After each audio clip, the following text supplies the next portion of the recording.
in progress.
we put our palms together and invite Jianhu Shifu to start today's class.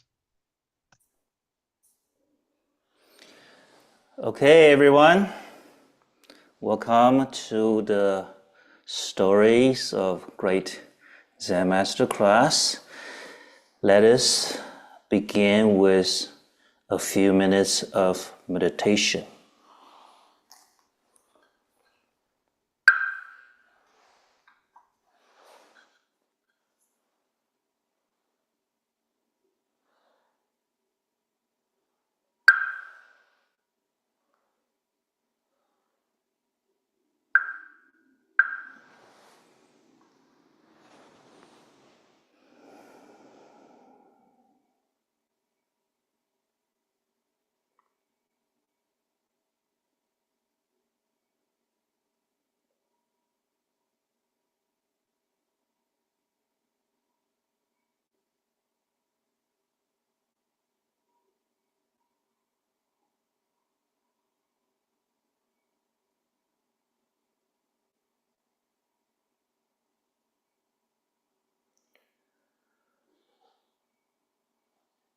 We practice whole body awareness. That means we use our mind to become aware of the body without thinking about the body. So the knowing mind is always in the present,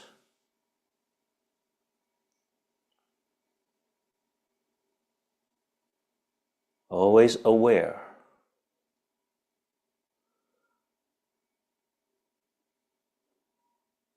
of the sensations from any part of the body.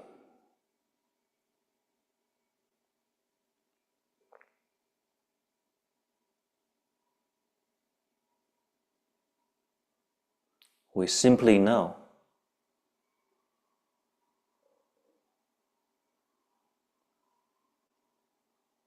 Only knowing without any more processing,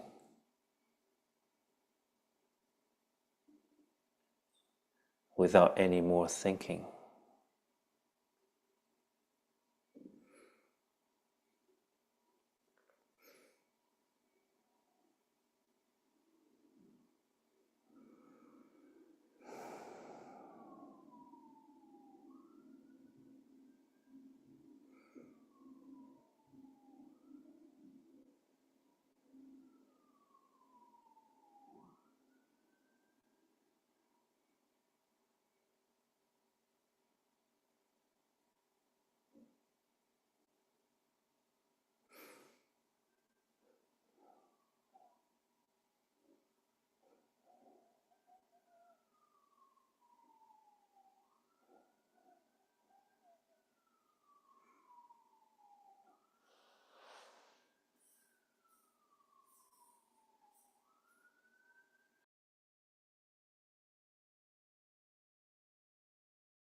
In mathematics,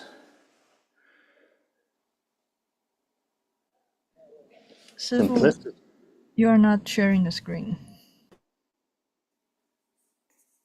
I'm not sharing again. Did somebody turn it off again? I can see it. I am sharing, right?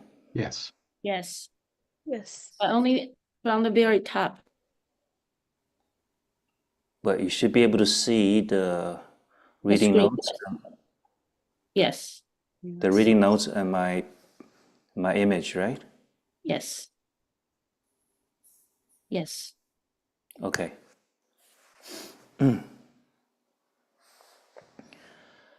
In mathematics, simplicity is valued. Now, anybody who has studied mathematics know that math can be really, really complicated. But when a math formula that looks simple can say a lot of things, then that is valued. It's considered beautiful. In computer science, the programming also values simplicity. If you can make a complicated program, if you can write it in a simple way, then that means you are a skillful programmer. Now, our mind is also very complicated. And in Zen Buddhism, simplicity is also valued and it's beautiful. So the Bodhidharma, the Buddha teaching, can be very profound and sophisticated, but the most essential, most important teaching is also the simplest. So when we practice knowing the body, you can go very complicated. You can become a biologist, you can become a new neuroscientist, you can have tons and tons of specific knowledge about the body. But the best way to know ourselves, to know our mind, is the simplest way. And that is simply, directly know. Like we directly become aware of this body. That doesn't seem much at first, but the more we practice, the sharper our mind is, the more clear and focused our mind is. The simple act of knowing can bring us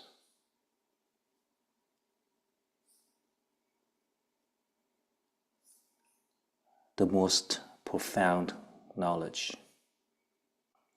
Okay? All right, so before we begin today's class, I want to say a couple of things, and that is because there's hacking going on in Zoom meetings. So we are having to ask you to give us your screen name when you log into Zoom, to use your real name, something we can identify with so that we know that you have signed up for the class. We will not be able to admit people who we don't know. So if you don't know how to set your screen name, there are a couple of things. One, when you log in, your Zoom account should have your default screen name, the name you have set for yourself. Another way is once you're in the Zoom, you can change your screen name. Let's see, how do we do that?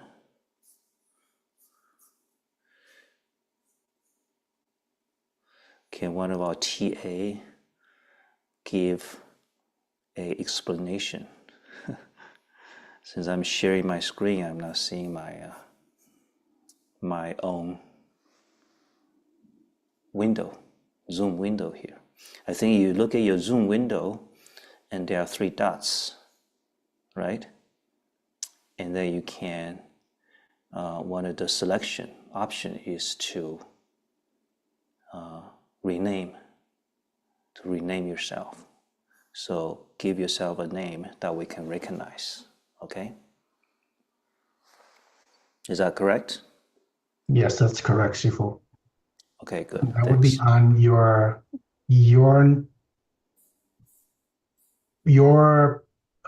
profile on the top right-hand corner on the screen. So for me, if I look at myself, it's the 3 dots that are next to the word mute. Yeah, so if you click on the 3 dots, you should be able to find the option to rename, okay? And also, I will ask the host or the co-host to monitor the waiting room. We also ask not admitting people directly. We put you in the waiting room, and then so the co-host, the host, please monitor the waiting rooms as people sometimes coming late or get dropped out of the meeting and had to come in again. Okay, but of course we ask you to, as a general principle, to come into the meeting a few minutes, 5-10 minutes before the class starts, so that our TAs have plenty of time to admit all the valid participants. Okay? All right, so we have been looking at the first 2 topics for this class. Zen in daily life, we spent 2 weeks on that, and directly pointing to the mind, 2 classes on that.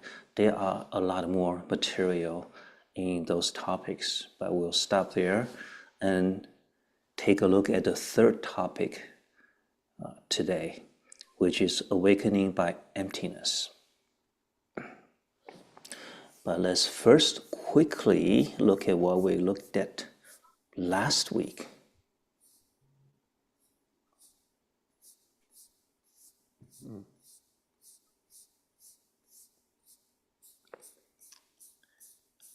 We look at this story.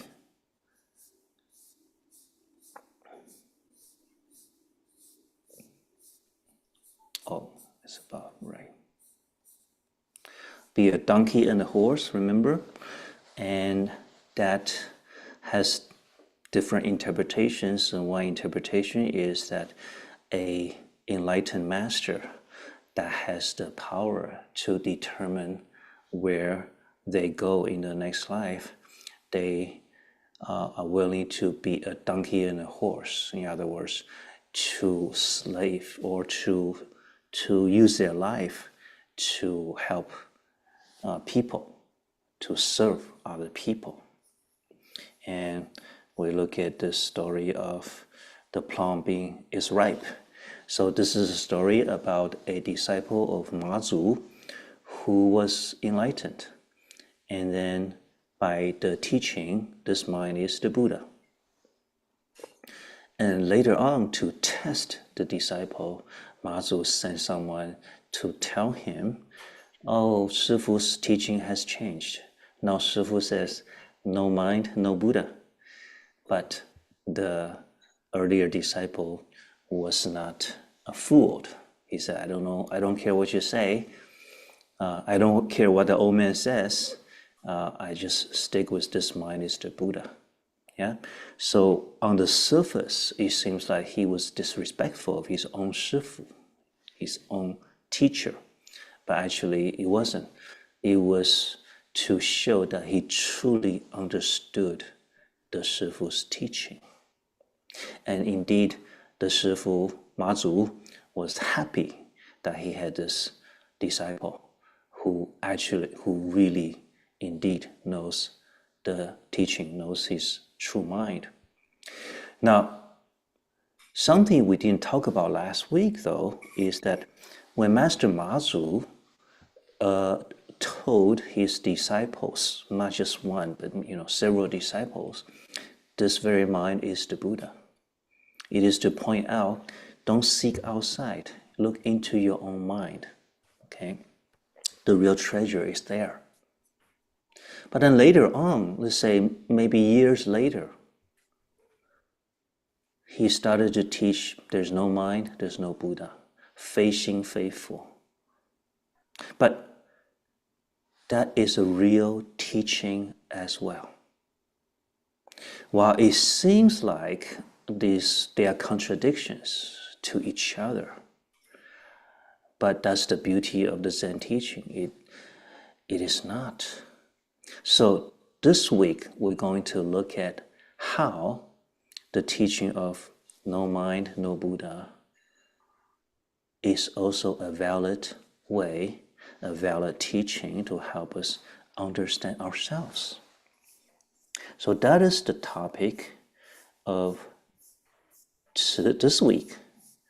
The third topic is to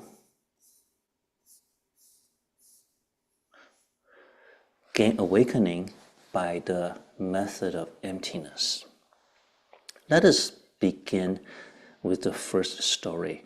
Now, finally, we go to Bodhidharma, which is the person that started the Zen school, right? He is the 28th patriarch in India of this particular teaching, the Zen teaching that directly points to the mind. Yeah. But he knew that his mission or his calling was to come to China, because China was in the Tang Dynasty and was actually the most powerful country or most prosperous country in the world at that time. And he knew that a lot of people would benefit from this teaching. So he traveled all the way across from India by boat to southern China. That's where you would arrive usually by the southern ocean route. Now, we won't go into the life story of the Bodhidharma, even though Shifu has told some stories of Bodhidharma or early Bodhidharma when he was the prince.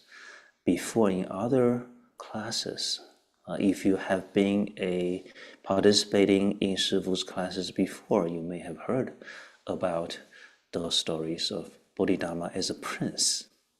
But we won't go into that today, okay? So once Bodhidharma arrived in China, during that time, I made a historical mistake. When Bodhidharma came to China, China was not in the Tang Dynasty yet. It was before that. And in fact, China was split into a northern empire and a southern empire. Now, he arrived in the south. So the emperor of the southern empire is the Liang Empire. So the emperor is Emperor Wu of Liang. We call him Liang Wu Di. Liang Wu Emperor, Liang Wu Di. So Liang Wu Di, this emperor, happened to be a very devoted Buddhist disciple. And he tried to do everything he can to help Buddhism. For example, he built many monasteries in the southern China. He made it possible to for many people to become ordained. He gave support to that. And he donated a lot of money, a lot of money and materials to Buddhist monasteries. Okay, so Emperor Wu, he was a great devotee, and he heard that a great master from India actually arrived in China recently within his empire. He was very, very happy. And then he immediately made it known that he will welcome Bodhidharma to the royal palace. And so indeed, he faced Bodhidharma in the imperial court. So he was eager to ask Bodhidharma some questions. So the emperor said, I have established monasteries, printed sutras, and decreed the ordination of countless monks. What merits have I attained from all these deeds? So the emperor was quite proud of all the good deeds he's done, and then he knows that the fundamental teaching in Buddhism is causality, the law of causality, or a simple way to say is good begets good, and evil begets evil. If you create bad karma by hurting others, then misfortune will come upon you in the future. And on the other hand, if you do a lot of good deeds, helping a lot of people, then blessings, fortunes, in different forms will come to you, right? So he was eager to know, I've done so much. As an emperor, I've done probably more than anybody in the whole country. So what kind of blessing would I get? What kind of merits have I attained? And Bodhidharma answered flatly, no merit. Probably in a stone cold face, right? No merit. Now the emperor was shocked. Now, let's imagine the scenario. He was the emperor, and everybody would, talk to him with great respect, right? But then the Bodhidharma just, he was flat, no merit. So the emperor said, how come? Why is there no merit? And Bodhidharma said, these are merely the small fruits of the human and heavenly realms. Causes with outflows like shadows following forms, although present, they are not real. So Bodhidharma is saying, these merits from your good deeds, or the blessings, the result of your good deeds, of your good karma, they're not real. They're not true merit. They're not real. They are small fruits. They are small fruits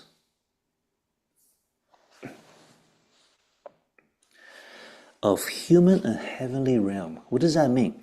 That means if you do a lot of good deeds in this life, and when you die, you get reborn, you're going to get reborn into the human realm, and that most likely, according to the law of causality, you will be reborn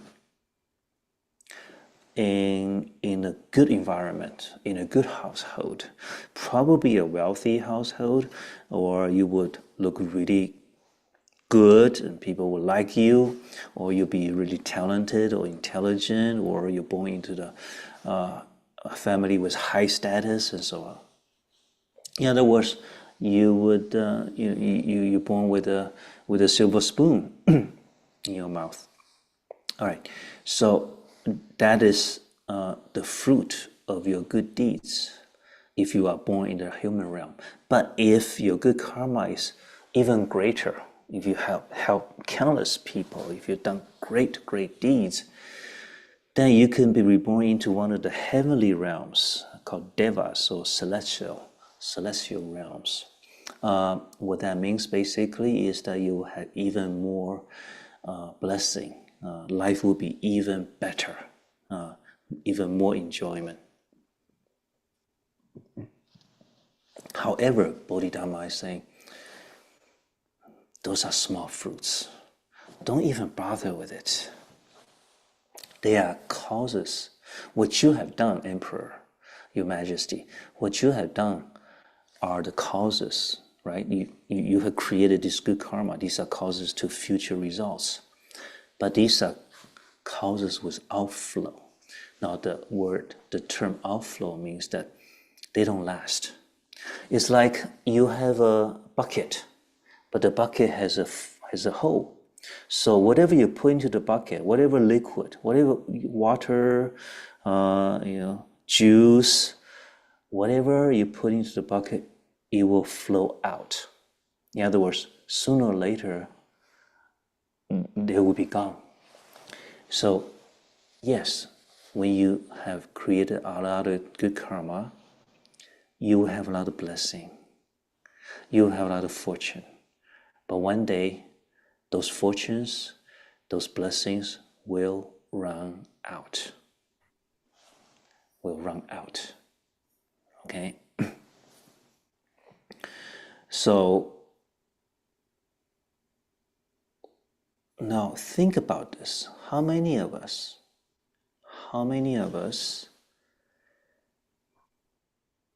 want our life to be better? But in what way? Well, I hope that I'll be healthy. I hope that I'll remain good looking. I hope that, my wealth will increase. Those are really reasonable. Yeah, I want my family to be healthy together, to be happy together. Those are really reasonable desires or wishes, right?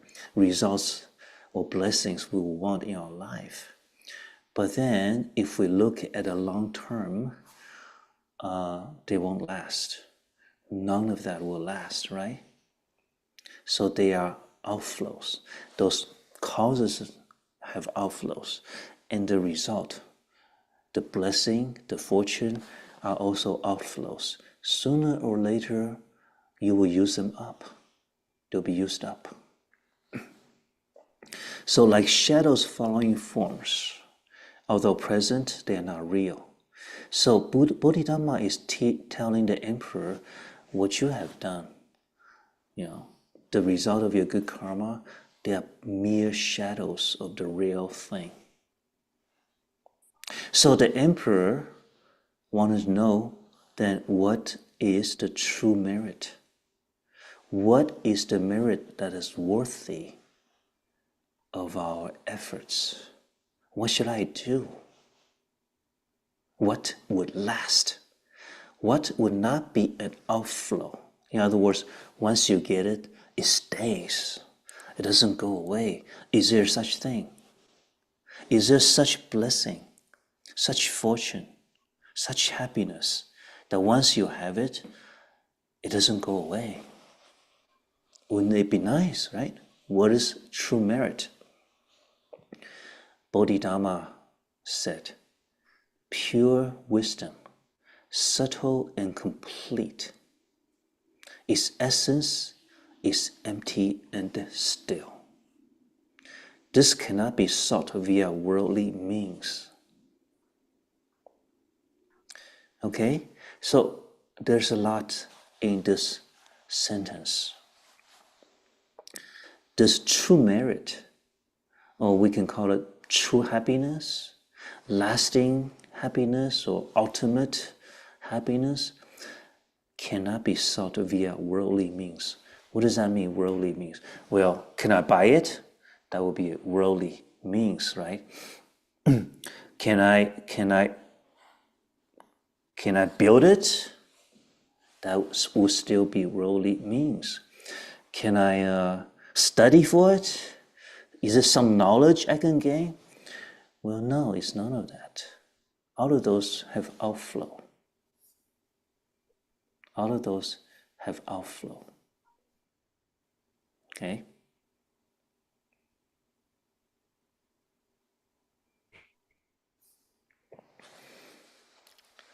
But what is true merit? What does not have outflow? What would last is pure wisdom. But okay, so we more or less have some wisdom in life, right? All of us have some wisdom. But are they pure? What does that mean, pure wisdom? So it is subtle. It's subtle. It is complete. In other words, it's not lacking. We may have some knowledge, we may have some skills, we may have some talents, we may have some expertise, we may have some wisdom even. You wouldn't feel that they are complete, right? We have specialized wisdom or specialized skills, but they are specialized. They're not complete.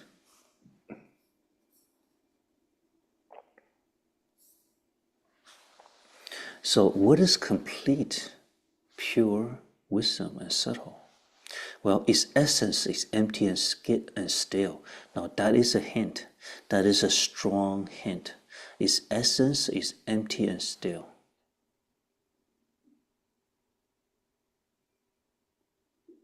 So the emperor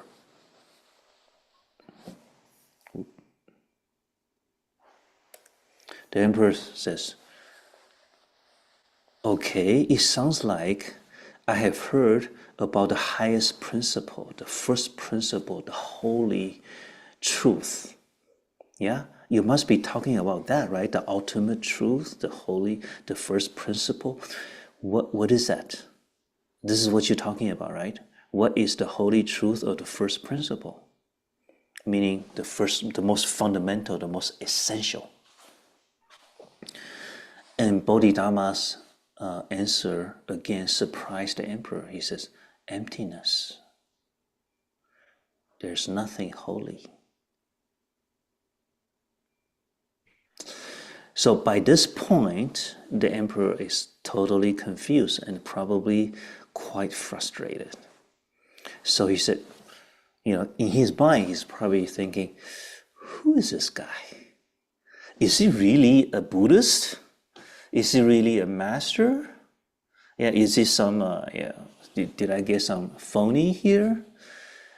But he does look Indian, certainly not Chinese looking, right?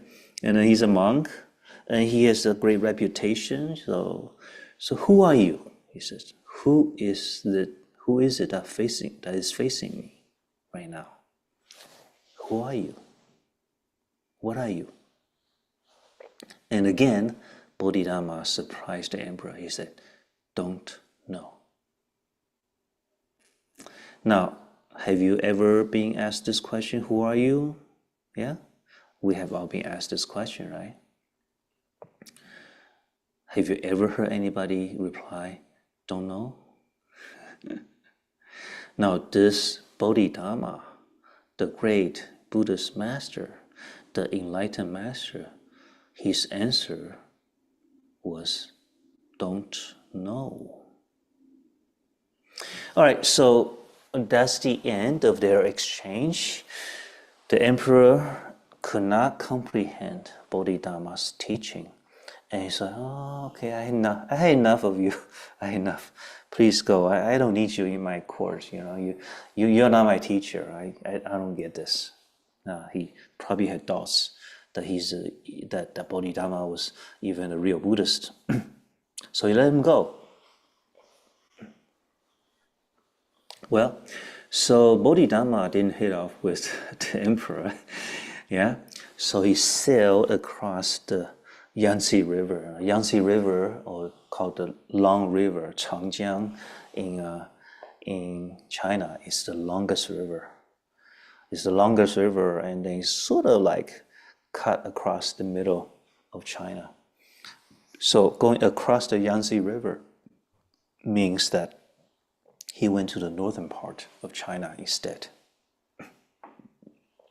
And he ended up in the Shaolin Monastery, Shaolin Temple, Shaolin Monastery.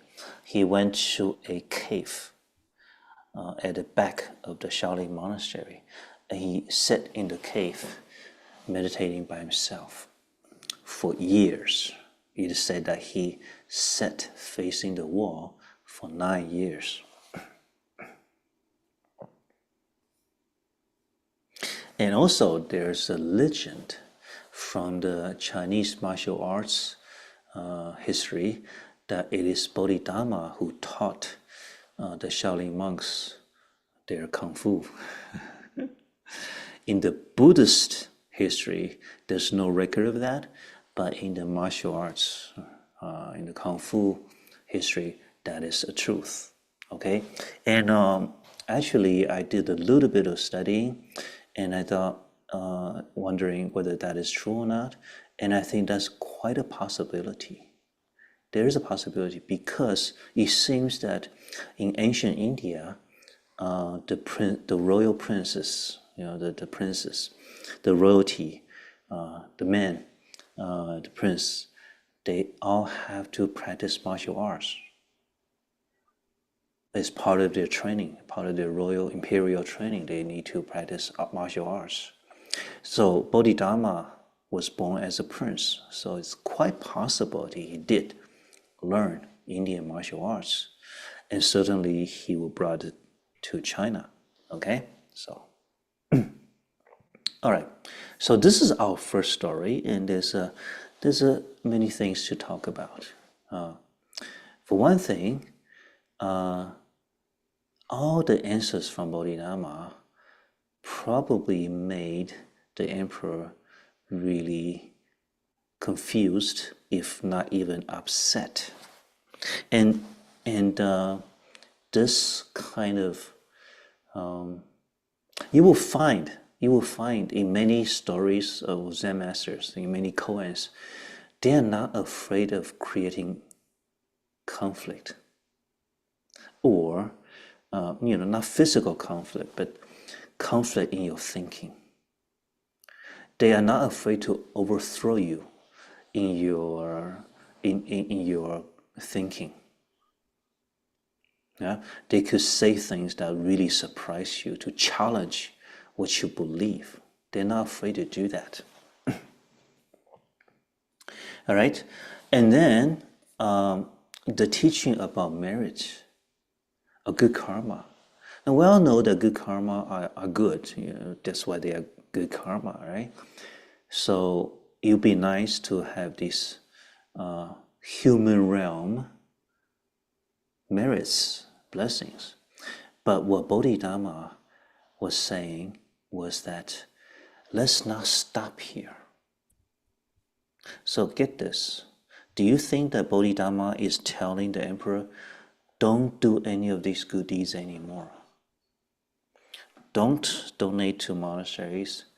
Don't help ordained monks. Don't print sutras.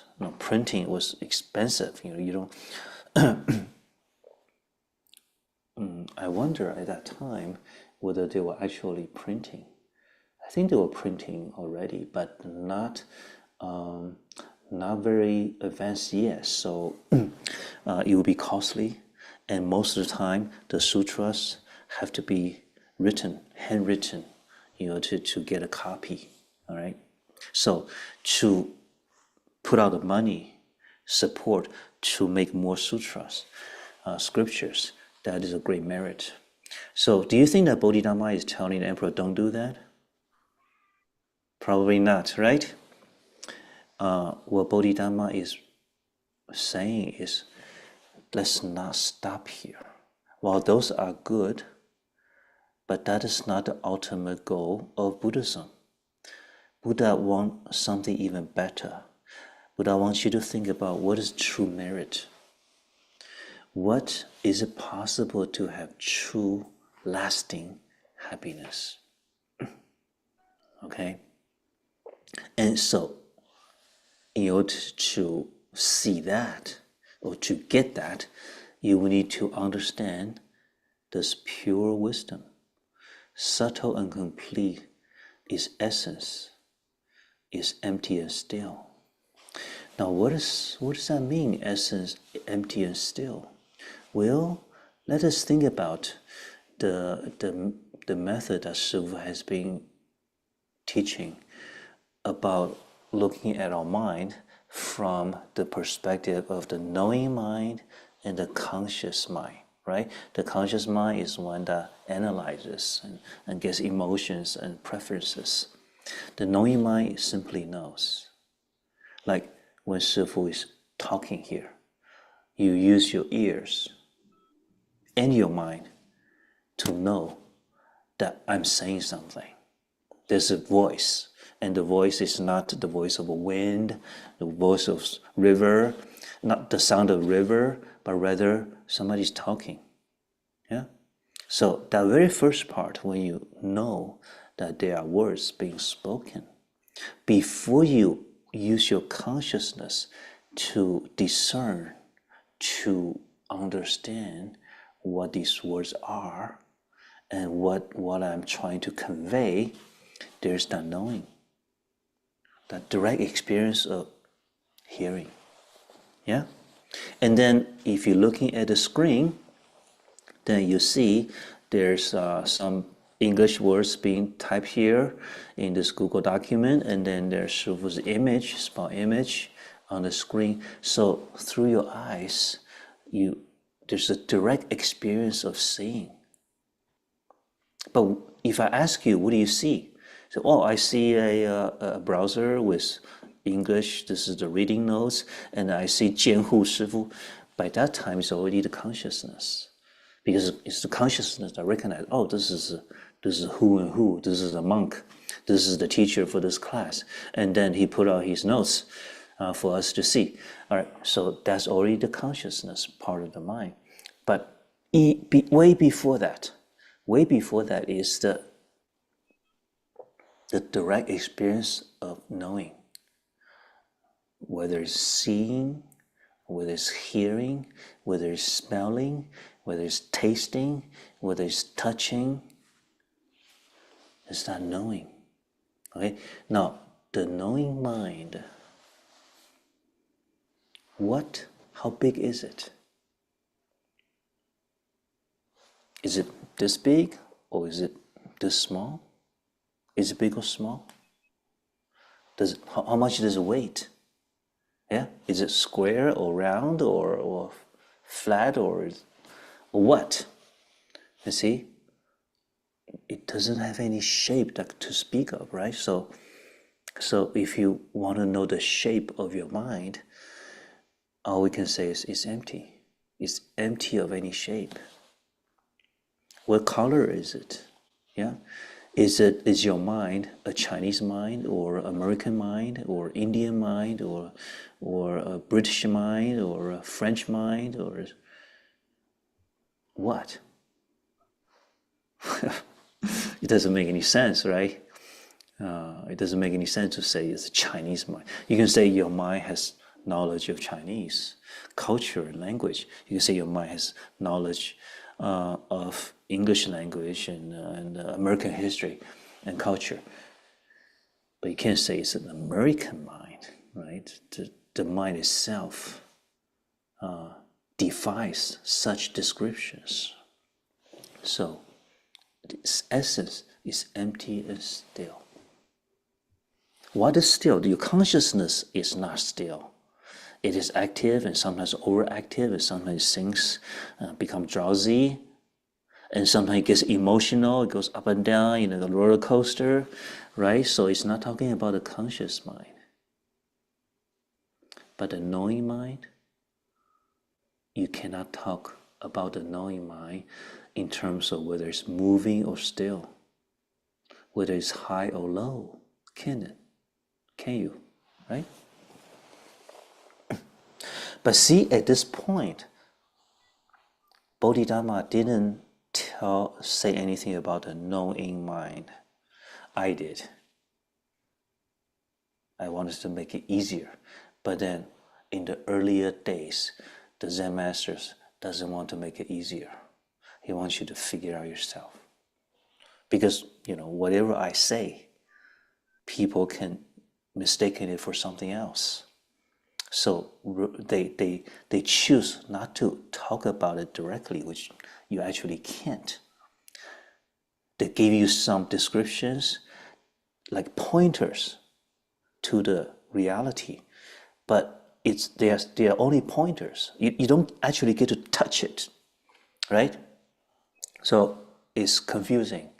Well, what are you talking about? But they stop right there. So that's the reason that the emperor was confused, and as are many people. But that is the method they choose because, well, there's wisdom in that. This is to talk about the truth or the highest truth, the first principle, the ultimate reality via emptiness, by talking about what it is not. It is not this, it is not that. It's not the noises, it is not the money, it is not the good karma, it is not the analysis, the knowledge. It's none of that. That is the method of awakening by emptiness. All right? So when the emperor says, well, tell me the holy truth, the truth that we revere, we work so hard to get, the sacred. He says, emptiness, nothing holy. Now, we all know that we want to be respectful of our Shifu, right? Of our teacher, of the Buddha, the Dharma, and the Sangha. We want to be respectful. So it's kind of like there's a hierarchy. We want to be respectful to our elders. But then, ultimately, the real Buddha, the real treasure is within yourself. So another way to look at this is that fundamentally, we are equal with the Buddha. So this is what it means. Nothing holy. Well, you respect your parents, you respect your teachers, you respect the people who have accomplished a lot, you respect the great people in the world, you respect your Shifu, because they have something to show you, to teach you, to guide you, right? So that makes sense. But then the teaching of nothing holy is that, well, you can do this yourself one day. Don't think that you cannot. No matter how great these people are, how knowledgeable they are, how smart they are, how wonderful they are, you can be that too. Even the Buddha, you can be a Buddha too. So in this way, we say there are no levels. There's no hierarchy. Fundamentally, we are equal. Okay? So then why does the Bodhidharma say, when the emperor asks, who is it that's facing me? And Bodhidharma says, don't know. That's actually a profound answer. Think about it. If somebody asks, who are you? Oh, my name is Jianhu Shifu. So I had a reply, Jianhu Shifu. But what is Jianhu? Jianhu is a name that my Shifu gave me, my Dharma name, that is. And Shifu is a title, a position, right? Like a doctor or a father or a reverend. But it's just a label. The name I have is just a label. Or if you ask, who is that guy? Who is so-and-so? Who is Einstein? Or who is the president of the United States? You describe that person. But your description are just that. They're just descriptions. They're pointers. But not the real thing, is it? So when Bodhidharma says, don't know, he is not trying to frustrate the emperor. He was telling him a higher truth that you cannot describe anyone, no matter how many labels you use. You don't get to know that person through labels and descriptions and even interactions. You can never really get to know that person. So if you ask me to describe myself, I won't be able to. Don't know. It's a profound answer. All right? Let's look at the second story. It also has to do with Bodhidharma, but this is a story of Huike and Bodhidharma. Now, Huike is the second patriarch of China. Second Chan patriarch of China, right? So that means he was a disciple of Bodhidharma. When Bodhidharma came to the Shaolin Temple, actually the back mountains, in a cave in a Shaolin Temple,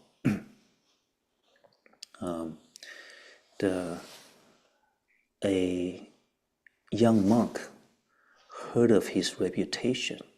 Hey, did you know there's a great master from India? He's in the Shaolin Temple. Okay, so he traveled many miles, long distance to finally arrived at the place where Bodhidharma was sitting. So the monk Huike had come a long way hoping to learn from Bodhidharma. But Bodhidharma sat facing a wall at the Shaolin monastery all day, ignoring this disciple. And, he was in the cave. So Huike, the monk, he was standing outside the cave because Bodhidharma was in the cave. You like somebody's house, somebody's home, right? Out of respect, without the master's permission, he would not go into the cave. So he would stand outside and say, Master Bodhidharma, my name is Huike, something like that. I come to seek your teaching. Please enlighten me. Yeah. But then Bodhidharma just ignored him. So he thought, okay, I'm gonna be patient. I will wait until the master is willing to see me.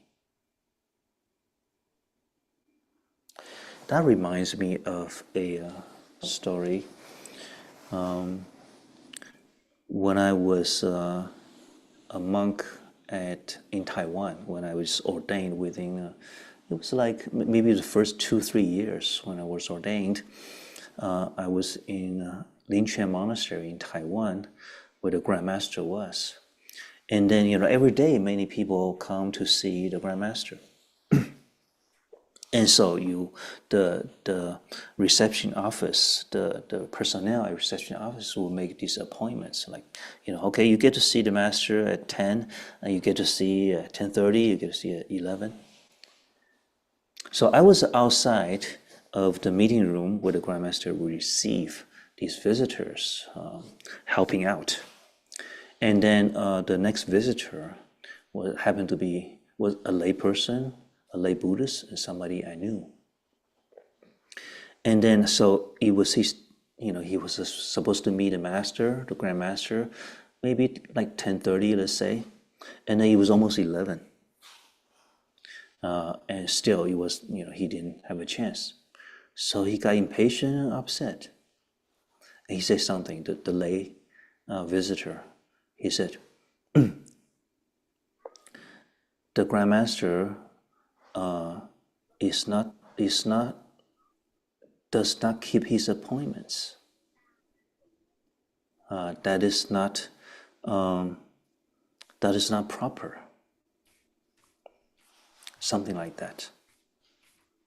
When I heard this, I was pretty shocked, pretty surprised.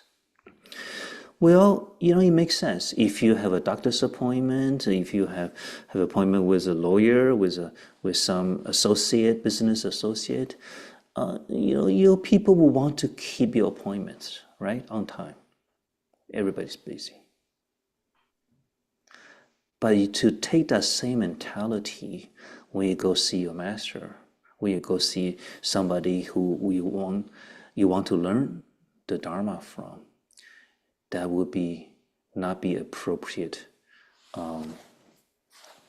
mindset, right? So look at Huike. Huike was all sincere. He traveled hundreds of miles, hundreds of kilometers, and then he came to wait to have a meeting with the master. The master just totally ignored him for hours and hours. And finally, it was getting dark. It happened to be in the winter, and it was beginning to snow. So what did Huike do? He stood outside and stood there and stood there and stood. He didn't even sit. He didn't, try to make a tent and go stay in a tent. No, he just stood out there until the next day. And then the snow was already up to his knees. But he stood there without giving up.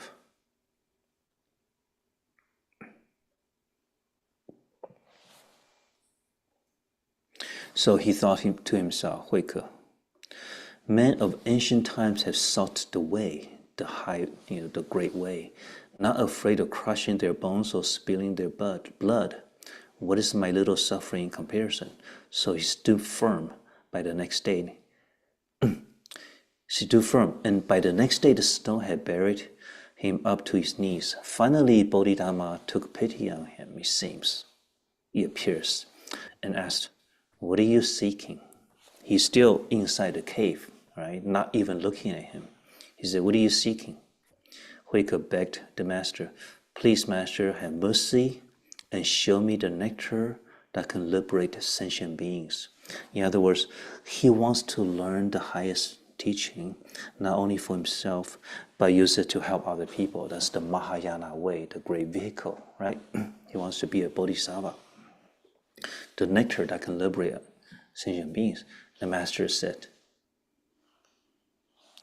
Now, the master said, probably in a degrading type of voice, he said, the supreme, profound way of the Buddhas is attainable only after innumerable eons of striving, achieving the impossible, bearing the unbearable. How could a man like you, of little virtue and little wisdom, filled with contempt and arrogance, ever hope to grasp that? You're not worthy of the high teaching. That's what he's saying. You're just wasting your time. Give up. Go away. You're not worthy of my teaching, basically. Wow. That's not what you would expect from Jianhu Shifu, right? Because I'm not a great Zen master yet. All right. So, now, think about this.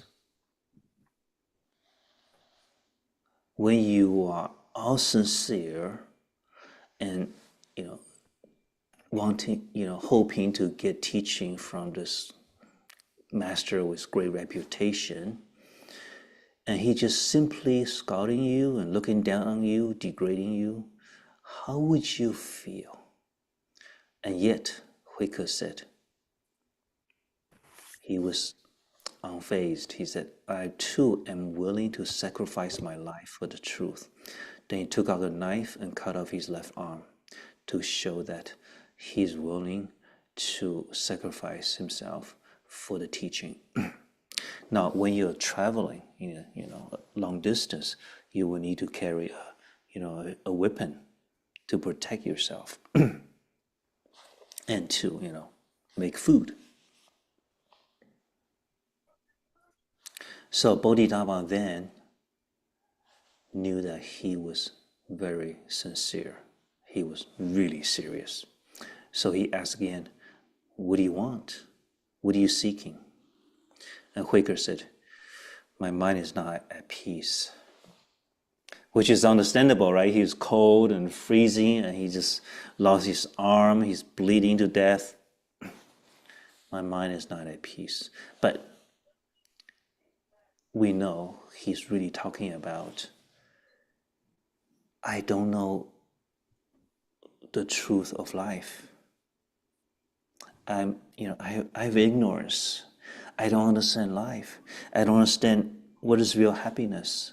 I don't understand how to truly help people when they're suffering. My mind is not at peace. That's really what he's saying. He's already showed that he's not concerned with his own physical well-being.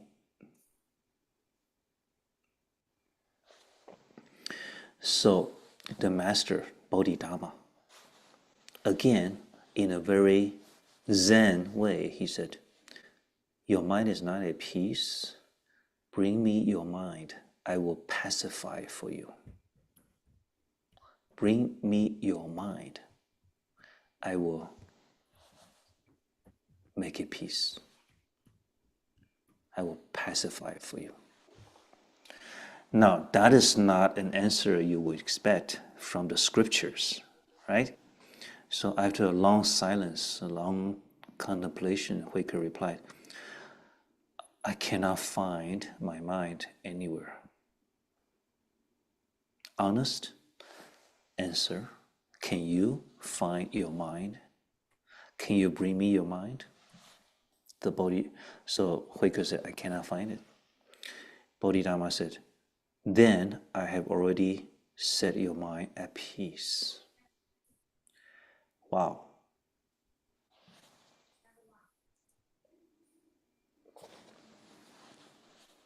So with those words, Huike attained awakening. So that's one of the first Zen koans ever, right? So now we have heard two stories from Bodhidharma, and from these two stories, you can see very vivid. You beginning to get a vivid sense of the Chan style of teaching of these great masters. They, starting with Bodhidharma, he's already set the tone or the style of unusual way of teaching.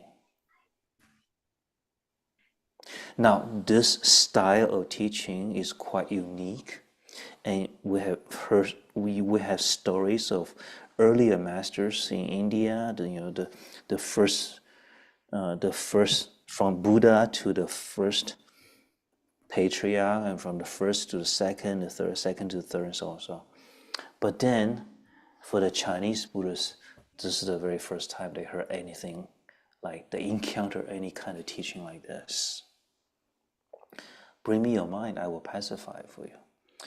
Well, I cannot find it. Well, then it's done. So did Bodhidharma explain what the mind is? No, he didn't. But he did show, he did ask Huike to see that, hey, where is your mind? Well, you are troubled, right? Your mind is not at peace. You're troubled by something. But how real are those troubles? How substantial, how real are your troubles? So he did not explain anything, but he showed you what it is not. It is not something real, substantial that you can take it out, right? I pour my heart for you. Well, show me. But so, on a lower level, on a simpler level, if you remember 10 years ago, think about 10 years ago, where were you? What were you doing? Yeah? And what bothered you at the time? What kind of big, huge issues bother you at the time, 10 years ago? And now looking at it, back at it, do those things that bother you at the time, that weighed heavily on you at the time, that stress you a great deal at the time, do they seem real? Don't they seem like a dream? You know, don't you, a lot of those things, you can just laugh them off, right? For example, if you remember going back all the way to high school, you worry about this final exam or this grade or this friend who doesn't want to talk to you. You're not joining a clique of friends, of hip friends. Now looking back at it, 10 years from then, 20 years from then, it's just laughable, right? Silly, no big deal. So in the same token, the things that worry you now, that bother you now, 10 years in the future, when you look back at yourself, how real are those things that disturb your mind? Now, do you have to wait for 10 years or 20 years? No. If you can snap out of it, snap yourself out of your conscious worrying and anxiety. Snap out of that. Right this moment, all the things that bother you doesn't have to bother you. Right this moment, just like that. Isn't that true? Is there truth to that? Do you think you can do it?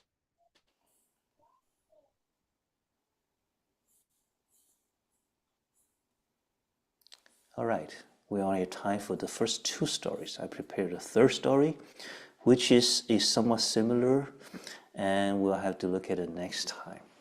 But this is enough. Let us go into our break room for discussion.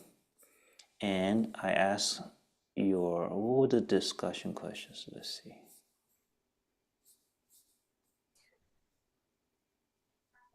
Yeah, 4 and 5. So in the next 20 minutes, give examples of excrements or junk, garbage, or other or useless things, namely, that we have busily carried into our lives. We have gathered a lot of junk into our lives. Share examples of which you see now. Oh, they are actually, I work so hard for them, but they are pretty useless. Yeah. And number 5, give examples how we can remove some of these garbage in our lives. Okay? All right, so let's go into our break room for 20 minutes. We'll end at 8:30 Pacific time.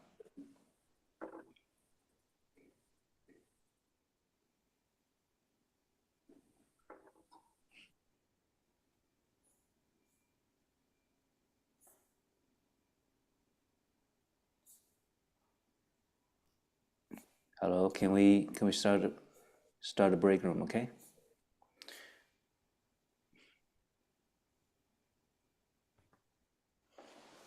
We see a lot of people are not assigned yet, yeah?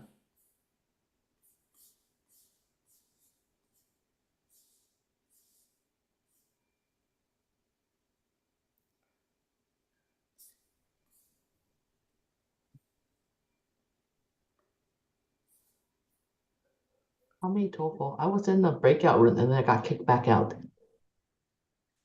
Okay. What break? Who are you and what room are you in? Amitofo. I'm Grace Dagan and I was with Ron for a second and then I got pulled back out. I don't know what happened there.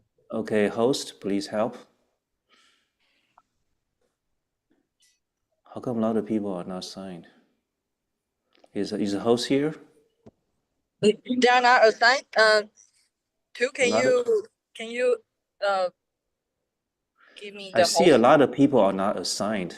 There's like 10, 15, 20 people are not assigned. I already assigned them, but I don't know what happened. I can assign them again.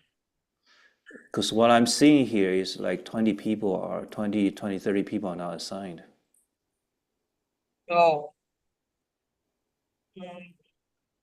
But Okay, I'm gonna do part of it. People I know. You help with the rest, okay?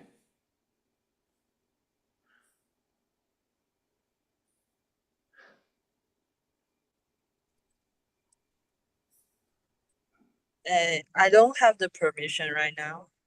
Can you assign me as a co-host? You are not a co-host? Yeah, What happened? I didn't log in as the Prajna Dharma because I will take your place from your name. So I log in on my Okay, phone. okay, okay. I'm not a host. I'm a co-host. So what's your name? Your name is Tina or what? Yes, Tina. Okay, hold on.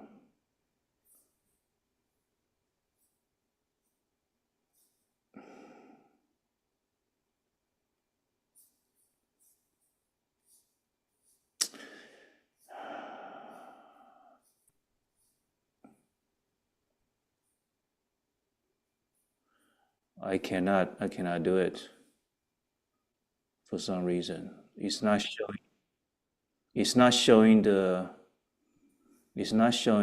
options to be a Yeah, I co-host. will do it, Shifu.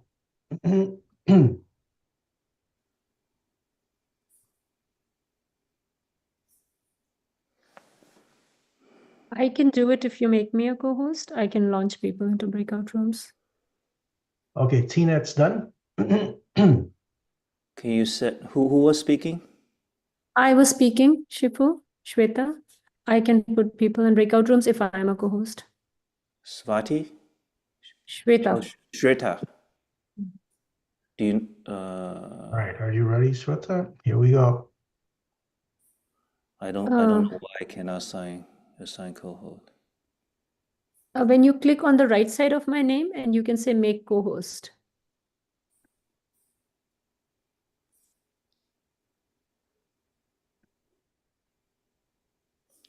Well, for some reason I cannot. But two? I will do it, Shifu. Yeah, Sweta. All right, so Tina, help do this. I can launch the breakout rooms now. How many groups do we want? No, the rooms are launched. But The rooms are done. There are yeah, lots of people who are they are unassigned, launched. They are launched. They are launched. but a lot of people are unassigned. Okay, everybody. Okay, be patient, okay? Everyone, we're going to assign people to the rooms now. Yeah.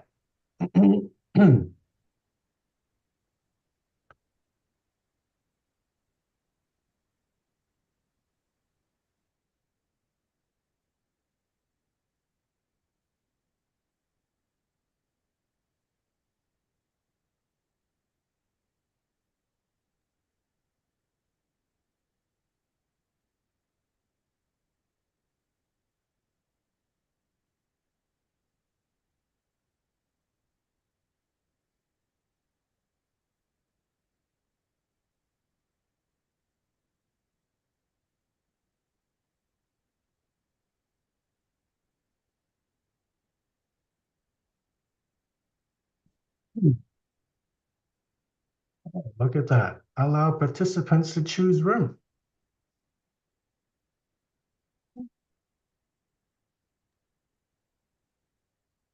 Yeah, let's do that.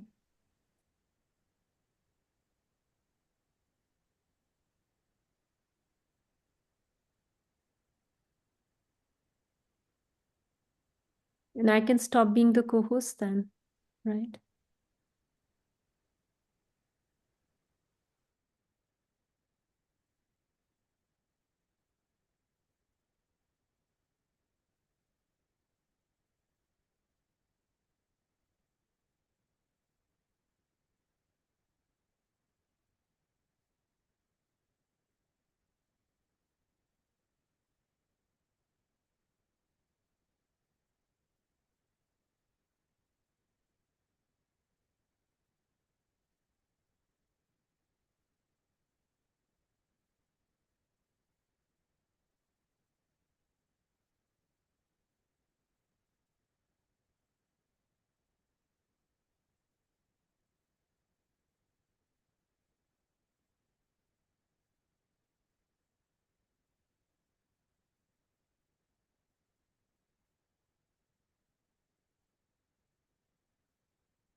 I'm supposed to be in the Tahoe group.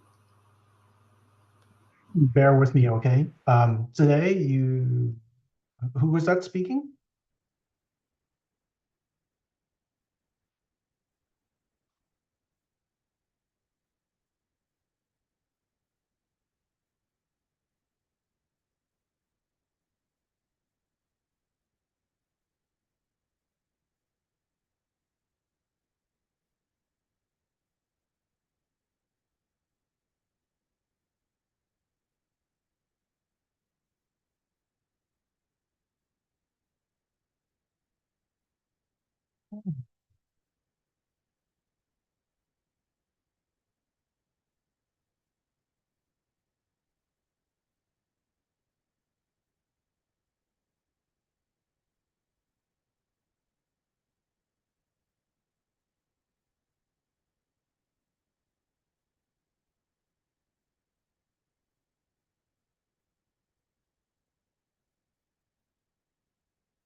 How come I don't see this LG Stylo 6 in the unassigned list? Yeah, I tried to move. Oh, there we go. I just Oh, so he was already assigned. yes. They just didn't choose to join. But I see. I so see. today something happened with the breakout rooms, Shifu. Normally the breakout rooms, each attendee has a room assigned already, so they automatically go into the breakout room. But for whatever reason today, none of them were assigned the breakout room. So I think it happened. It may be something to do with when we invite. And then I assign them when I get in the room, but I don't know why the when I log out the room, it will like return to the original state. Yeah. Check the invite, the meeting invite in the advance, where the groups are created. I think it may not be there anymore. Well, the group, if you want to assign the member into the specific group before the meeting start, Yes. they will all need to log in with the email they provide, but like 80% of the attendees didn't use their Okay. email to log in, so we cannot like pre-assign them into the specific group. We need to like assign them like one by one. Okay, I see what you're saying. Yeah, we have to. But the current breakout room list, can we save it so that next time we have this list? We cannot because they are not logging as their email. They can like if they all log in with the email, we can pre-assign them and save. But how come we can do it before in the previous classes? No, I always like one by one assign them. Okay, we Wait. have to think about how to scale it up in a more efficient way. Wait. So we have to have their email in order to pre-assign. Is that right?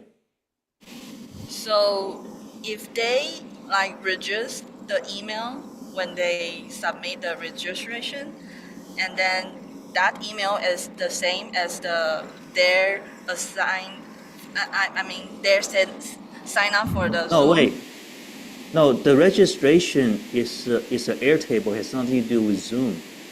Yeah, but I can download the CSV file to upload to the Zoom to assign them into. So all you need is a list of email. Yeah, but they need to be the same email. No, it doesn't. See, today, like say how many people are online? So say 50 people. All we need is their email that they use to log into Zoom. We just need a list of those email, right? Yeah, but some people didn't use, like they didn't sign up for the Zoom, so they can log in. They can use the Zoom without sign up Zoom.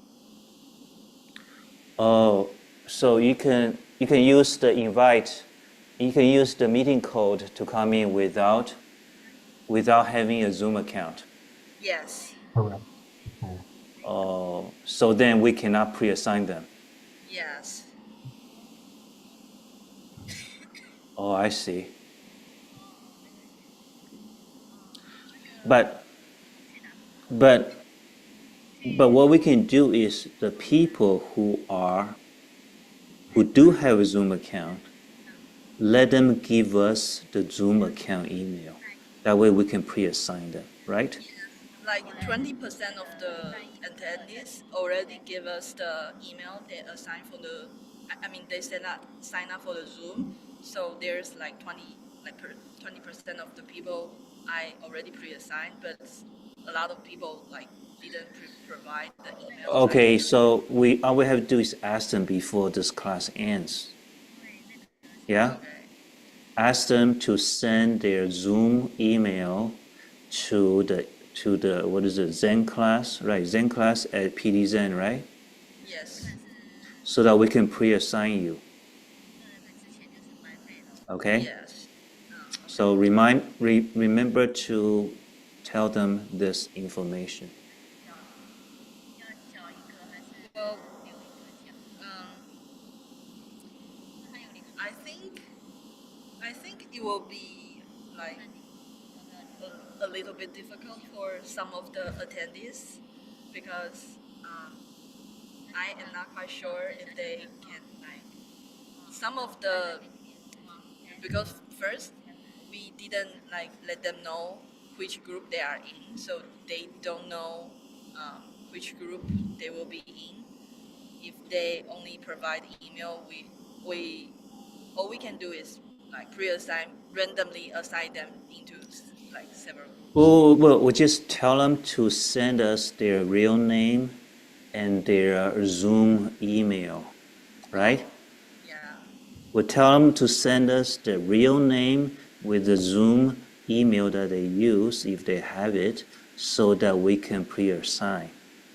For those people that we have we made this list of pre-assignments, and if the people is not in the pre-assignment, then we just assign to the room with fewer people. Like for example, Taiwan has fewer people, right? Yeah. But we want to probably assign Chinese people in there because it probably may be talking in Chinese. Yes, So they are everyone wants to talk in Chinese, so you cannot like assign the like English speaker to their right. States 1 has only 4 people, and Boulder has only 4 people right now. So these are the ones we can assign people into. We can assign into the Boulder group, the States 1 group, and Chinese people can be assigned to the Taiwan group. All right, so these are the we can assign into the States 1 and the Boulder group first, okay? If they are not in any group. Okay.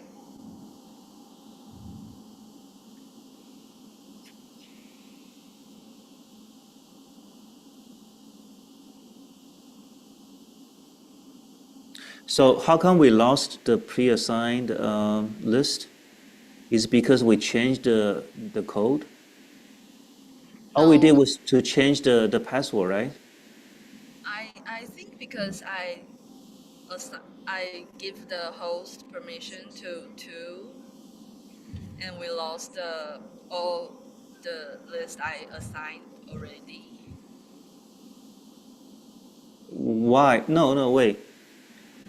If you log in with the Prajna Dharma Zoom account, then then everybody's the same. Everybody who log in with the Prajna Dharma account, Yeah, they don't know who's who. So why would you lose it if two log in with the Prajna Dharma account? Yeah, that's the weird thing. I already assigned all the attendees, but I don't know why. It's like because my laptop is like out of the battery right now, and I am not quite sure I can like go through all the class. So I give the host to two, and I pre-assign all the attendees um, in that moment, and then I log out the Prajna Dharma, and I didn't log in again because if I log in again, I will take Shifu's name, like right now. No. If you log in again, you just say remain co-host. You don't switch. I cannot switch. I mean, I cannot use the co-host. I only can switch. I don't know why. No. Okay, here's what you do. When you use Zoom to log in, it says switch, but don't switch. You press the three dots, and then there's an option to start a meeting. Okay. Oh, Okay. So if you press switch, you will throw me out. I got thrown out. That's what I did before too. But then I find out if you press the three dots, there's an option to start the meeting, even though the meeting already started. That way you can come in as a co-host. You get okay. it? Yes. So let's say next time, let's say two started a meeting, so he became the host. And that I used the Prajna Dharma account to log in. I don't want to never press switch. Okay? Okay. I just start the meeting again, and then I would join as a co-host. You understand? Okay. Okay, so that's what you can do.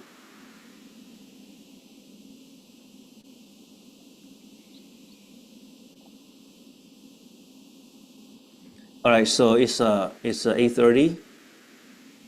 Is the breakout room gonna end automatically or not? No, we will. I will close all the rooms and then have everybody come back. Yeah. Okay. And we didn't announce that there's 1 minute left or something, right? We can announce now. Well, why don't we announce that there's 1 minute left, and then give them one more minute, okay?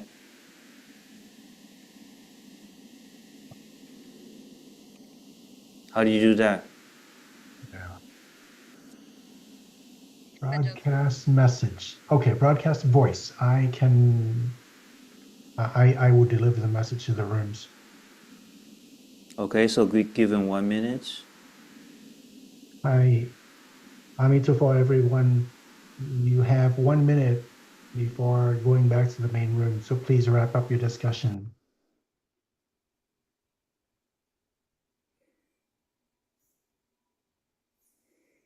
How do you broadcast? For everyone, you have 1 minute to wrap up your discussion before going back to the main room. Oh, I see, the broadcast, okay. So the broadcast to everybody, right? Yes, to all rooms. Okay, cool. Okay, 1 minute at 9:32, at 9:33. Okay. I'll give him another 20 seconds, 30 seconds.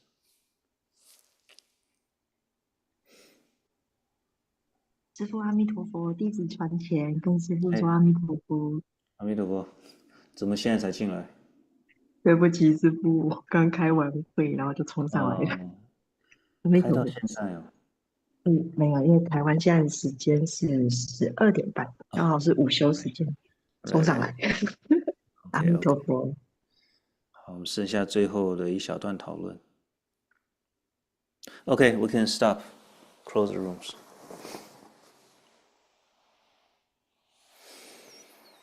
Oh, look at that. When I say close, they actually give two more minutes. Oh, okay. Of, So 120. next time we will close and then announce no, we will announce that it's 2 minutes and then we close, right? Okay, got it.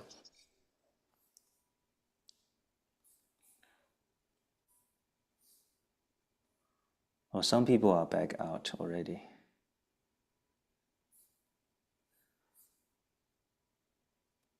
All right, we can turn off the sharing of the picture. Okay.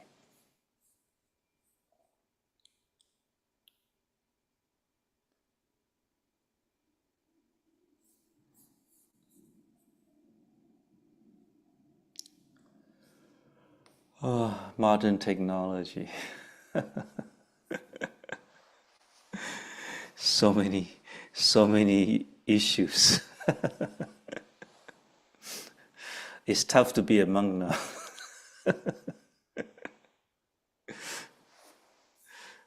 Oh, I need to turn on my video.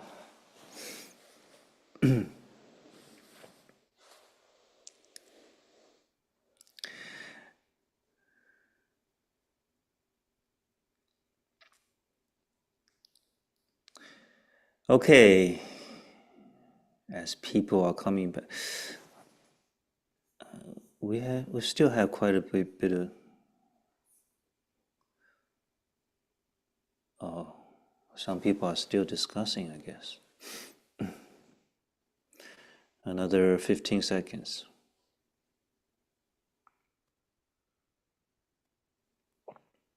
Yeah, it's tough to be in a Zen state these days, Shifu. Just so much that we have to know. Right. Cannot just be a simple monk anymore.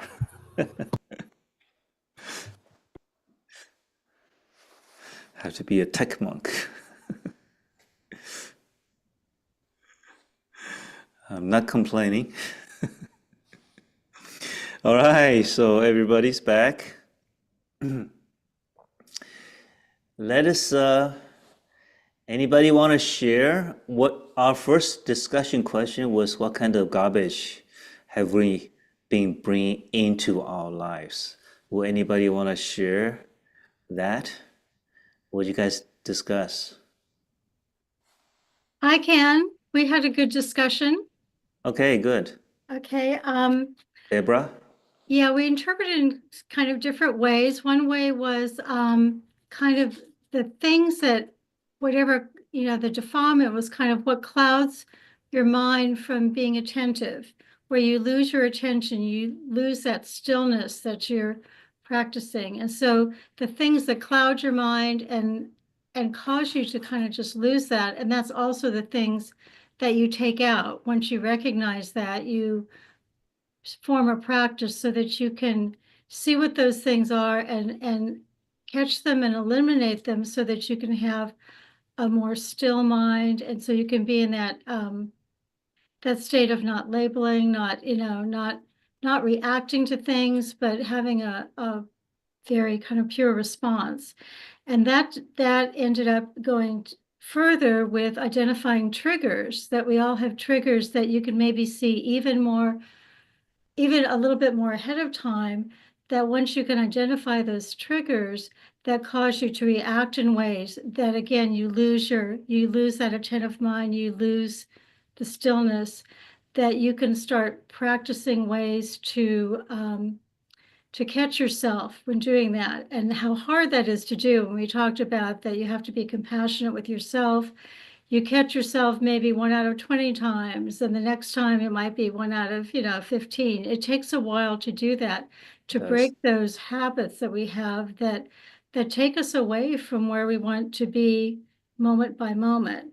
So there's that kind of, we talked about that as a type of defilement, and also getting rid of it by doing those practices to be more present. And then we also talked about collecting things. Sometimes it's collecting friends, or having an identity where you're such a nice person that you put up with stuff that maybe is wasting your time.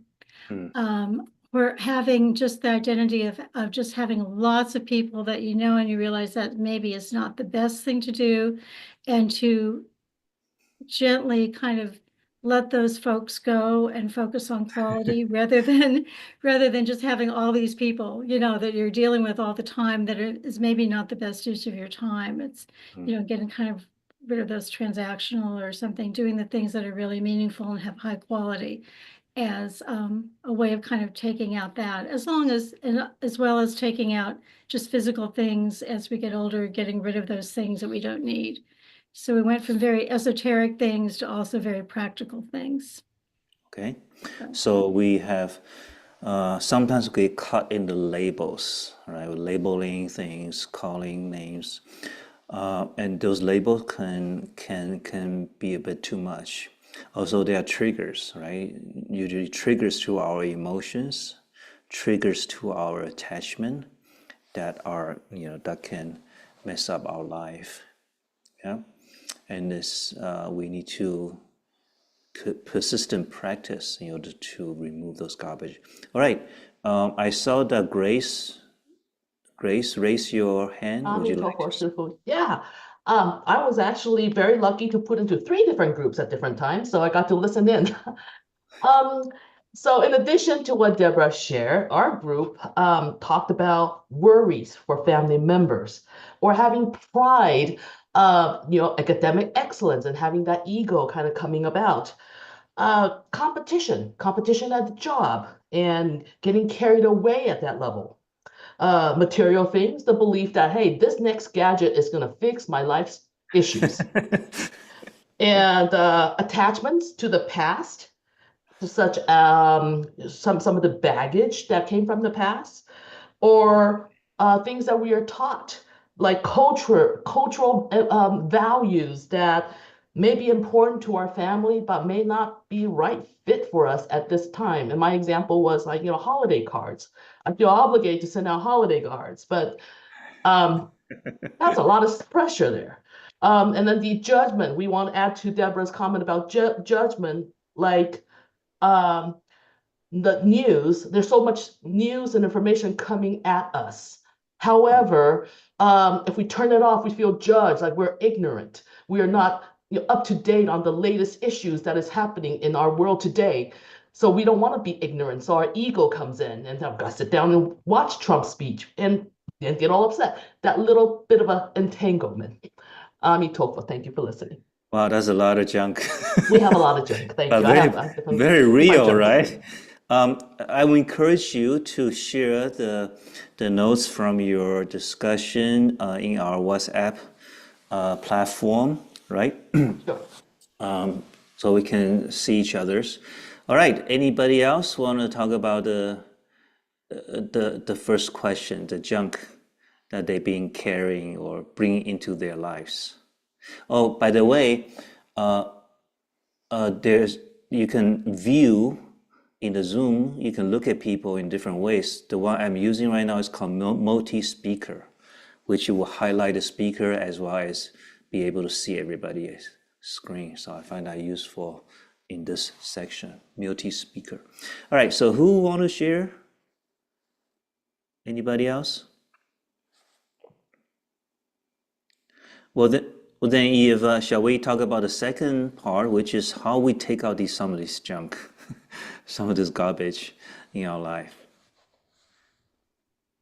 Hello. Shifu, I will share just briefly what we discussed. Okay.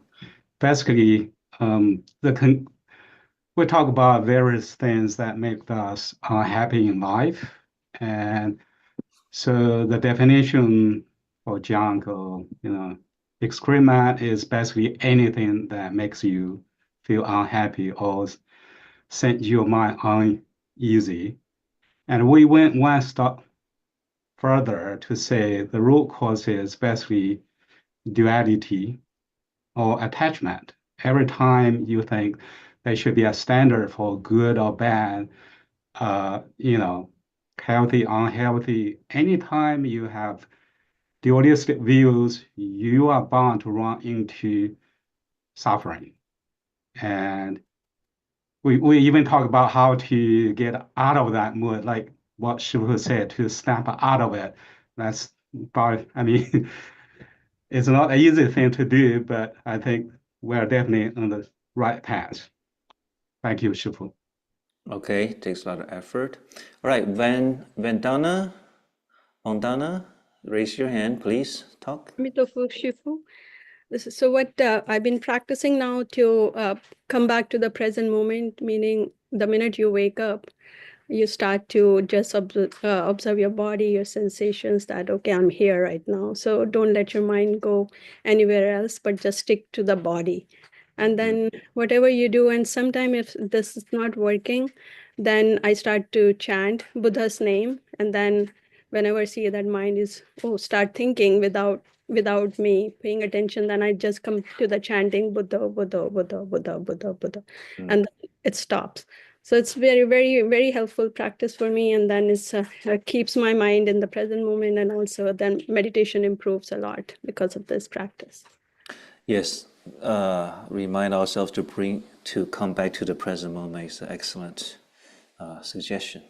Yeah, and chanting the Buddha's name is also a good walking stick to help us. All right, anybody else? How do we get rid of our junk? Get rid of our garbage. Are there good methods we can try? Shifu, this is Justin. Yeah, for me, I try to do the Zen way. That as soon as the negative emotion, whatever that came up to my mind, I try to detect it right away and get rid of it immediately. But sometimes I caught myself that, hey, I carried this junk a lot longer than I want to. I caught myself like maybe half an hour later, these things still pop up in my mind, or an hour later, it still pop up in my mind. So it's a continuing practice. But the ideal way is just immediately, as soon as it come up, just let it go and be done with it. Right. Thank you, Shifu. So notice that what we're trying to do is very important, because remember the false view and the false thought. False view and the false thought. So previously we have this idea, I want this, I need that, I hate that, I cannot do this. All these fixated beliefs or views led to a pattern of thought, a pattern of behavior that we are used to, became habitual thinking. So now we're going against that, right?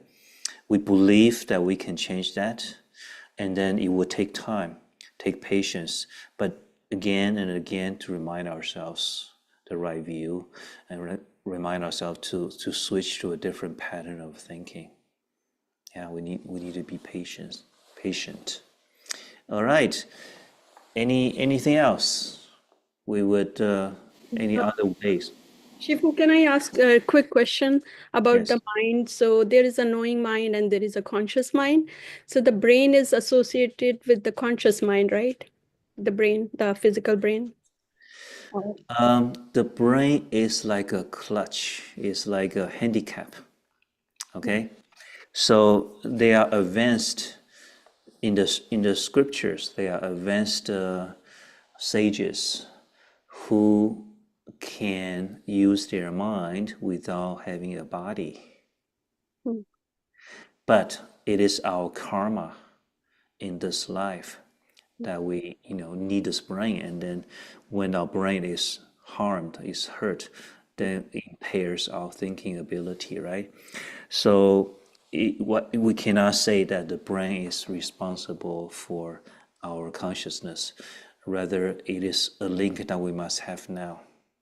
Okay. Any other questions or sharing? Hello, Shifu. Yeah. This is Fa Xiang. Amitofo, Shifu. Yeah. At this time, how to get rid of junk? I have some thinking.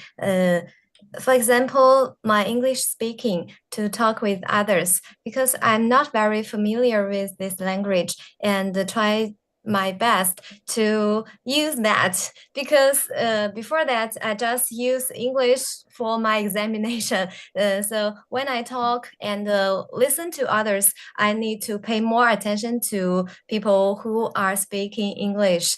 And at last year, when I talk to others or listening to others, I was very afraid of. I will consider many things. If I speak the wrong grammar, if I speak the wrong sentence, if I use the wrong words. So when I think more, I will speak less. So maybe that is what's the junk in my mind. So after that, and some people told me that you just need to do that, but not to think more, just to practice and practice more. You will be improved. And maybe this is the most simple things I am most simple difficulty I am facing too. But I think that is why we need to clean up our junk. That's what our mind have the dirty. Maybe it is an example just for sharing. Thank you, Amitofo. Right. It is our, a lot of times our inhibition, we are afraid that prevent us. So in terms of language learning, the best thing to do is just talk. Just talk. Don't worry about the grammar or making bad sentences. Just talk to make people understand. And we can understand with half-formed sentences. And just keep talking. The more you're talking, the more sense you will get. You will get the sense. Thank you. And gradually, you know, it's not by learning the grammar so much, but just, you know, getting the sense of how it's formed. All right, Swati, go ahead. Amitabha Shifu. Yeah, our team reflected on the 3 I's to get rid of excrements, of the impermanence of things. So there's really no need to carry the burden because it just may change tomorrow. We talked about how things are interdependent. So all the responsibility is not just ours, but we can continue to do our part, make choices for doing our part. And finally, the incomplete control, because there's only so much that we can control. So we decided that, you know, we just do what we can and we let the rest go and believe that the best is working out for us. And one thing I have begun to experience that helps me when my mind is chattering too much or I'm worried about things that are going around me is I ask myself, will I worry about this 5 years from now? And if the answer is no, I say, okay, I'm just going to choose not to worry about it now either. And that kind of helps to get rid of the junk. Thank you. Well, that's great. So the 3 I's from the Heart Sutra class: impermanence, interdependence, and incomplete control, which describes their characteristics of phenomena in this world, things happening. You know, they are all impermanent, they are interdependent, and we have incomplete control. So knowing this will help us deal with in a more rational, more realistic way. Okay, good. Anything else? So there's Miranda? a question in the chat. Okay, I see Miranda raising her hand. Miranda and James. I was trying, please correct me to see whether this is the right way to do it. I was trying to apply Zen Masters' teaching about the Ha and Ju, the master and the guest. Like, I think that my mind is still about how to catch a thief from your past, from the previous lessons about the thieves, right? Right. So whenever something that's bothering my mind, I need to ask myself, now these are the thieves. The thieves are stealing my peacefulness from my mind. Do I want to allow the thief to take over my life? Or do I want to exercise my alert mind to take over the situation? So my mind is still the master, not the thief. I need to catch the thieves. And I think that I use this as like a broom to brush away all the thieves in my mind. Yeah. So that is a good way to catch the thief. You know, the thieves, they sneak in, right? That's what thieves do. They sneak into the room. Now the room is your mind, so they sneak into our thoughts. So to be able to recognize what thoughts or what thinking or what emotions, they are thieves that take away your happiness, that steal away your peace of mind. To recognize what part are the thieves and disown it. You know, disown it. Don't make the thief the owner of your house, right? Okay, we are getting close to the end. There is a question: what is the true nature of mind? Now, isn't that a big question? That's the ultimate question, and that's why we have this class, and why we have every single story, every single Zen story that we talk about in this class will reveal part of the puzzle, or it could reveal the whole puzzle. It could reveal the whole picture if you totally get it. Or if you get some insights into it, it will reveal part of the picture. So every single story, every single koan, every single Zen story will reveal part of the answer about what is the true nature of mind. Okay? All right. So let me make a couple of announcements. One, look at yourself on screen. Please, next time, it would be nice if, I see most of you have your name, your screen name, when you log into Zoom now. That's great. So we know you are a student here. But some of you do not have your name, so it will be like iPhone or LG. So you want to know how you want to set your screen name. So when you log into Zoom, there's a form. There's a part where you type your name. It's the default name, maybe LG or iPhone. You want to type your name, and then don't just give us your first name, okay? So give us your full name. That will be better. Some names are very common. The reason is because we had a hacker come into our room and made a big mess for a few seconds last time, and we apologize for that disruption.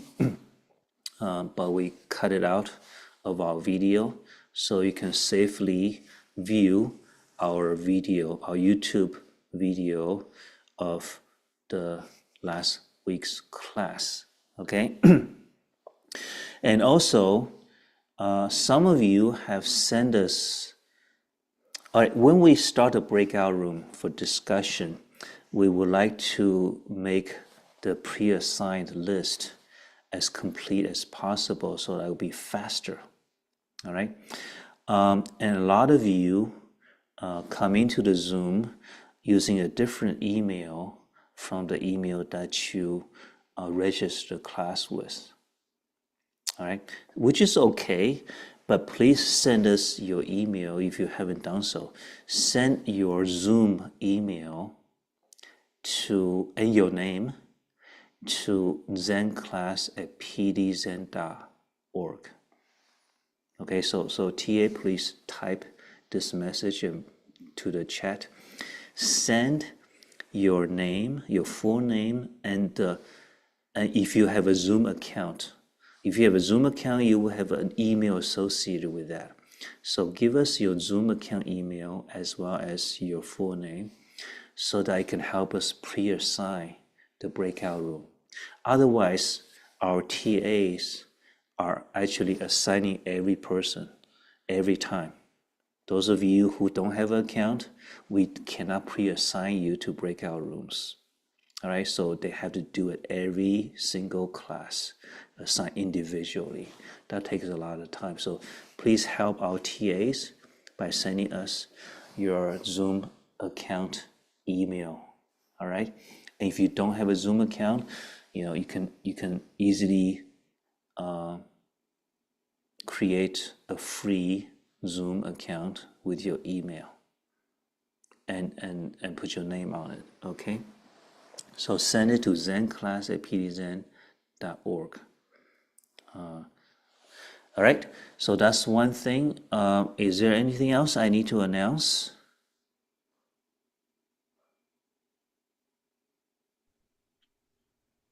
Shifu, I had a question. Yes. This is Cheryl. You were instructed to type in a passcode, which I just logged on this evening and went straight to your presentation. So is that something that's supposed to happen? Okay, Or why did it happen? Or did I make a mistake? No, you didn't. If you click on the link we sent you in the email, you can come in directly. So we only we used to have the link that going to our meeting on our website. And so that's public information. Anybody can come in, which is not good. So right now we took out that link and we got a new link for our class meetings, which we sent via email to all the other registered students. All right. Okay. Alternatively, you can sign in with the meeting ID and the password. The new password is Buddha. Got it. Okay. All right. Thank you. So hopefully that's not public information. And then with the waiting room, we don't have unwanted people come in. Okay. Thank you. All right. Next, Chuan Qian, Adderley, did you have a question? You raise your hand. Hello? Yes, Shifu. Sorry, I have a question that recently I'm reviewing the videos of 大智度论 and because about the garbages, if we practice from the view of 12 links of the dependent origination, then somehow we might find that when we see something is not that good and then try to have more a full consideration or observation, then at last we can find it that is the impermanence is very helpful on this kind of viewing. So what's the next step that when we find out that A, B, C, they are talking the same issue, but they are all right, and then I have no opinion. Is there anything that we can do when we find out that everybody is right and no one is wrong, and so that we are not having? Okay. That's fine. It's a multipolar world, right? So different people from different positions, they can all be right, but disagree with each other. And that's because there's not just one right view of one event. There could be, people, different countries want what's best for their own country, and therefore they can be in conflict, but they can be both right in wanting the best for their people, right? So they'll be fighting for resources, which is common, that happens. That's part of the interdependence. That's part of the interdependent nature of the reality. Okay. Okay. All right. Let me because time is 2 hours already. Let me conclude with a dedication, and then if you have further questions, you can stay on to ask questions. We don't want to keep everybody too long. All right. Let's put our palms together we take a few silent moments to make your own dedication of merits.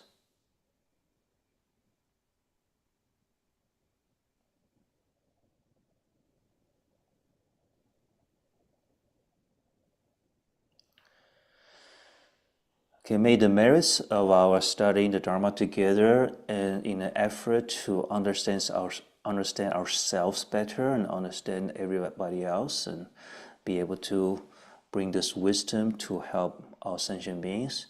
May the merits of this practice be dedicated to all the participants and your friends and family so that you can have your bad karma eradicated and achieve enlightenment. We also dedicate the merits to peace and harmony in the world. May everybody find the wisdom to cooperate with each other instead of hurting each other. Okay, so that is the class, and we'll see you next week, same time, for our 6th class. All right? If you have further questions, we can stay on for a few more moments. Otherwise, see you next time. We put our palms together and Thank you, thank Shifu. Amitofo. Amitofo, Shifu, see you. we thank Shifu for today's class. Oh, yeah. I too. We respectfully escort Shifu back to his quarters. I'm already at my quarters. Amitofo. But mentally, I want to return back to my quarters.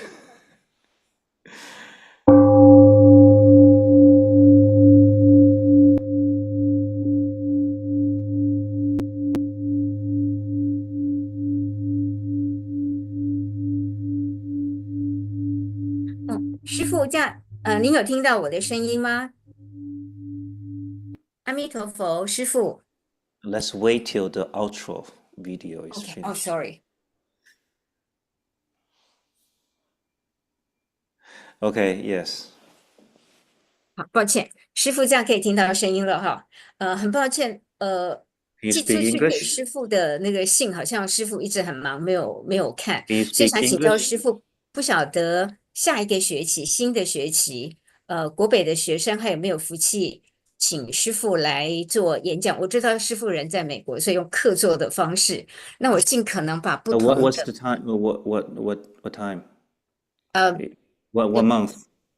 所以现在就看师父您的时间，以你的时间为主。那 I 我接 will 下 be 来 in solitary retreat in April and March and April. So those 2 months are not available. OK， 5 So 月 I'll OK， be available the first part of May and then June, sometime in June, and July is good. July is a little bit busy. August is also possible. July is also the end of the semester, so only June will be possible. 那个讯息里头有所有课表那个时间，所以我想说，可能再更进一步，是不是？也许拜托师父看一下。那我在想，那么多班，我知道师父最近很忙，所以师父如果不介意的话，我可不可以把它 organize 变成是 2 groups， 或者甚至于是 1 group， 然后呢，师父就上1次课就好了，就不要 Yeah, 占 that'll 用 be 师父 good. 太多 That'll 时 be 间。 great. Will that That'll be be OK? Yeah, that'll be OK。 great. 好，那我 organize 之后再来跟师父报告，因为我最近必须把那个 Okay, 教学 fine. 进度送出去。 Yeah, OK， okay. 好，阿弥陀佛，感恩师父。 All right, Greg, do you have something? You still here? No, nothing. I guess, I don't know. As a TA, I would stay on board until. Oh, okay. All right. I'm happy to leave if it's not necessary for me to be here. Okay. So it seems like we lost our breakout room pre-assignment for some reason today. So Yeah. I would think that it's stored somewhere in our meetings, right? So Yeah, it I seems- already saved that. I thought it will be saved, even when I was like log out and assign somebody else as a host. But I don't know why we lost it. Very weird. But next week when it starts, we have the breakout room assignment. Yeah, if they all send the emails to us. No, I mean previous. Well, there's no reason we will lose the pre-assignment that has been working for the past few weeks. Well, only like 20% of people, like 10 people. Oh, so you mean the pre-assigned. pre-assignment? The pre-assignment was only the 20% of people. Yes. So every week you have been, Yeah, assigning individually. everybody. Oh my goodness. Okay. Hopefully people will send in their Zoom email, and so we can do more pre-assignments, right? Okay, yeah. Yeah, Shifu, I don't think that's scalable. So number one, we need to change the meeting invite so that people need to be registered to attend. So then right now they can only, if they have the link or even, if they have the link, We don't have to, we don't have to change, create a new meeting room. We just need to change the setting. Right. What do you mean? How does that work? It's like it will require you to log into the Zoom to join the meeting. So everybody will have to have a Zoom account. Yes, but that will stop some people to join the meeting. So we didn't use that. All right, we setting can't do before. this without first telling them, right? So next week we'll have to make an announcement. If this is what we're going to do, we have to ask them to all create a Zoom account. Or take a poll on who doesn't have a Zoom account. Is that right? Okay, yeah.